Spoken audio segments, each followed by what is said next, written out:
சிறுகதைக்கு ஆசையில இப்படி ஒரு ட்விஸ்ட் இருக்கும் அப்படின்னு எதிர்பார்க்கவே இல்லைங்க. ஆக்சுவலா மீனா வந்து வீட்டுக்கு வருவாங்க. அதனால முத்து கோவப்பட்டு வீட்ட விட்டு போவாரு அப்படின்னு நெனச்சோம்.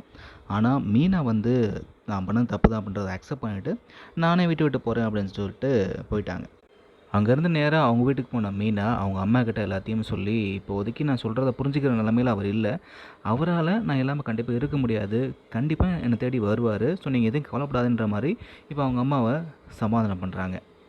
இன்னொரு பக்கம் இந்த அருண் அவனோட கேவலமான புத்தியை வந்து காட்டுறான். ஏன்னா இப்போ கூட எல்லாருமே முத்துவை தூக்கி வச்சு கொண்டாடுறாங்க. ஸோ அதனால் ஃபஸ்ட்டு இந்த முத்துவை இந்த குடும்பத்துலேருந்து பிரிக்கணும் அப்படின்னு சொல்லிட்டு ஒரு திட்டம் போடுறான். இன்னொரு பக்கம் நம்ம ஆல்ரெடி சொன்ன மாதிரி தான், விஜயாவுக்கு மீனாவை துரத்துறதுக்கு ஒரு நல்ல சான்ஸ் கிடச்சிடுச்சு. ஸோ முத்துவை நல்லா ஏற்றி விடுறாங்க. அவள் என்ன சொன்னாலும் அவள் பண்ணது பெரிய தப்பு தான். உன்னை வந்து மதிக்கலை, உங்ககிட்ட பொய் சொல்லியிருக்கா அப்படி இப்படின்னு இப்போ மீனாவை எப்படியாவது துரத்துறதுக்காக இவங்க வந்து முத்துவை ஏற்றி விட்டு பேசிகிட்டு இருக்காங்க. பட் அதெல்லாம் கண்டிப்பாக வேலைக்கு ஆகாதுன்னு தான் சொல்லும்.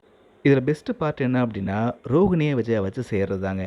அது நாளைக்கு எபிசோடில் இந்த ரோகிணி, ஆண்டி நான் ஷோரூம் போகிறேன் வெளியே சாப்பிட்டுருக்கேன்னு சொல்லி கிளம்ப, எங்கே போகிற போய் சமையல் பாரு சமைக்கட்டு ஓடுன்னு சொல்லி துரத்தி விட்டாங்க.